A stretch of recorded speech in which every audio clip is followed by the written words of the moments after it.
Assalamualaikum warahmatullahi wabarakatuh. Kali ini saya mau berbagi cerita sama kalian tentang program Desa Desi atau Desa Sehat Iklim. Oke, kita langsung aja teman-teman.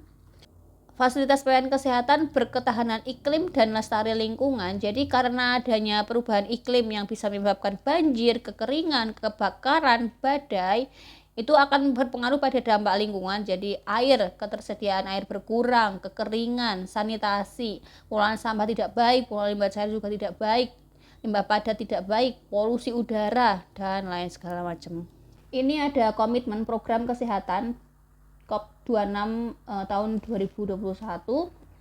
Lalu ini ada kebijakan terkait perubahan iklim, teman-teman bisa baca sendiri ya.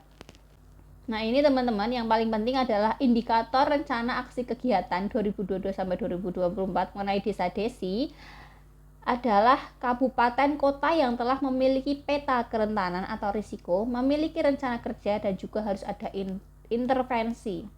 Peta kerentanan ini adalah peta yang terdiri dari 4 penyakit prioritas sensitif iklim, misalnya DBD, malaria, pneumonia, diare di kabupaten kota. Jadi harus ada peta ini. Rencana kerjanya minimal satu desa di lokasi yang rentan, rencana aksi, prioritas aksi, implementasi aksi.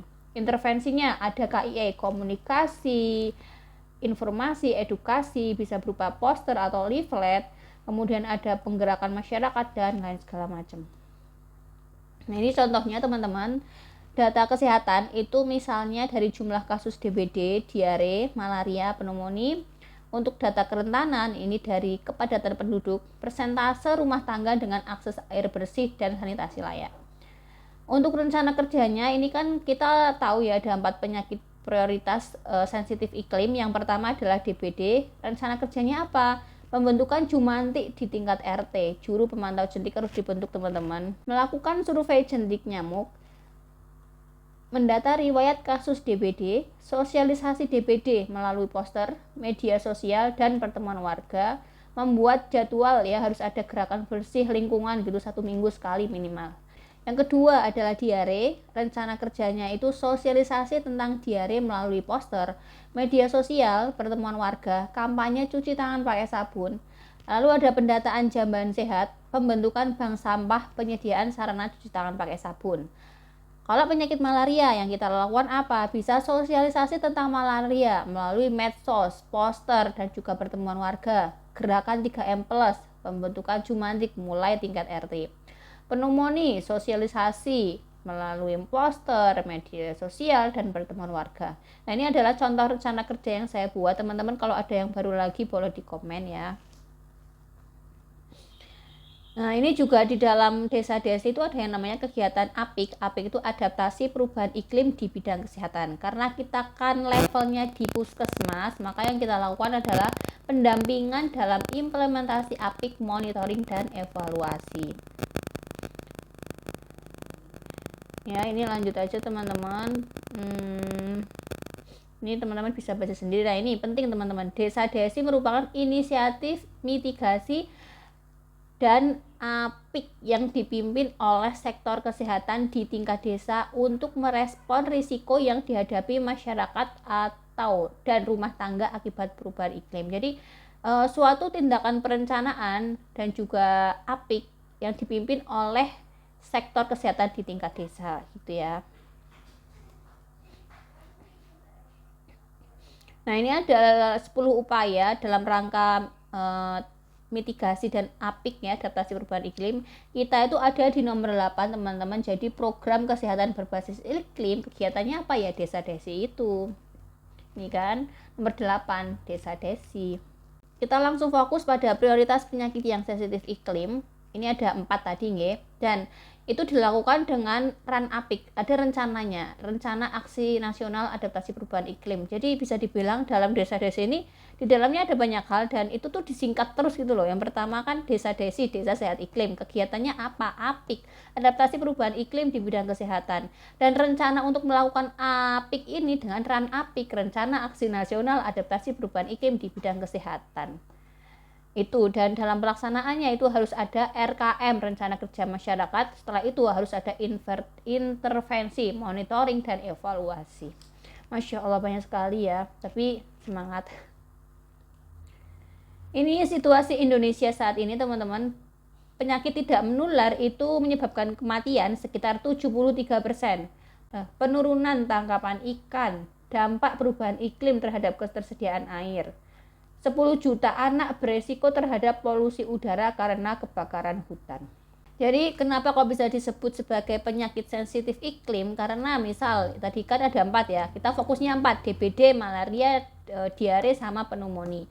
DBD malaria kenapa disebut penyakit sensitif iklim? Karena jika suhu planet itu semakin panas, itu akan berpengaruh pada siklus berkembang biaknya nyamuk. Nyamuk menjadi berapa kali lipat ya? Mungkin 2 kali lipat lebih mudah untuk berkembang biak. Jadi itu akan menyebabkan peningkatan atau lonjakan kasus DBD malaria.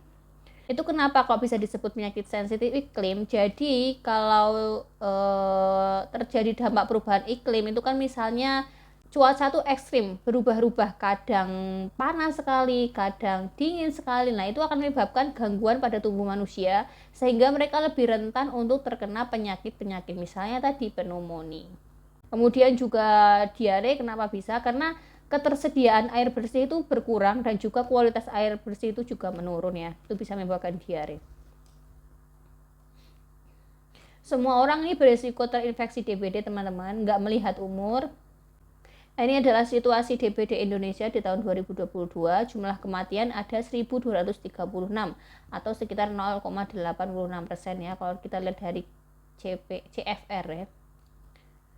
Penyakit DBD itu mayoritas ada di Pulau Jawa. Nah, kalau penyakit malaria mayoritas ada di Pulau Papua. Jadi desa-desa itu apa? Desa-desa itu kegiatan apik di tingkat desa yang dilaksanakan melalui partisipasi aktif masyarakat. Jadi saya tuh pernah mendengar bahwa ini akan dilakukan dengan menggunakan media partisipatori dan itu saya belum terlalu paham karena kami pun belum mendapatkan media itu. Fokusnya apa? Jadi pencegahan pengendalian di penyakit sensitif iklim. Oke. Tujuannya mendorong masyarakat mewujudkan desa sehat iklim. Untuk ruang lingkup ada persiapan, perencanaan, pelaksanaan, dan pengembangan. Persiapan identifikasi resiko perubahan iklim, perencanaannya ya tadi rencana kegiatan atau rencana kerja masyarakat, lalu ada pelaksanaan dan ada monitoring evaluasi. Ini juga teman-teman harus memahami tentang peran dari kecamatan atau puskesmas dan juga peran dari desa ya. Teman-teman bisa membaca sendiri. Ini adalah contoh rencana kerja masyarakat berdasarkan hasil proses partisipatif dengan tool PACCT. Jadi disebutkan kondisi sekarang itu seperti apa, apakah ada genangan, apakah ada sampah, apakah ada yang masih buang air besar sembarangan, lalu apa yang harus kita lakukan supaya bisa nggak ada genangan, nggak ada sampah, nggak ada buang air besar sembarangan. Lalu ada rencana kegiatan pencegahan penyakit ya, ditentukan jenisnya apa, sasarannya siapa, pelaksananya itu kapan, waktu dan frekuensi itu kapan, berapa kali, lalu bahan yang dan alat yang dibutuhkan itu apa, hasilnya yang diharapkan itu apa. Nah, ini kegiatan partisipatori adaptasi perubahan iklim ya, partisipatori apik ya. Ini kami belum mendapatkan media ini teman-teman, jadi ya belum belajar juga tentang hal ini. Jadi kemungkinan kita akan mendapatkan kit partisipatori ya, beberapa media yang digunakan, alat dan bahan yang digunakan untuk pelaksanaan ini partisipatori. Ya, mungkin itu saja dari saya teman-teman mengenai program Desa Desi. Memang saya tuh merasa bahwa kita sebagai tenaga kesehatan selalu belajar hal yang baru, tapi jangan membuat kita putus semangat karena memang ya itu resiko kita sebagai tenaga kesehatan. Tetap semangat teman-teman, semoga segala hal yang kita lakukan itu membawa berkah dan juga bermanfaat dunia akhirat. Wassalamualaikum warahmatullahi wabarakatuh.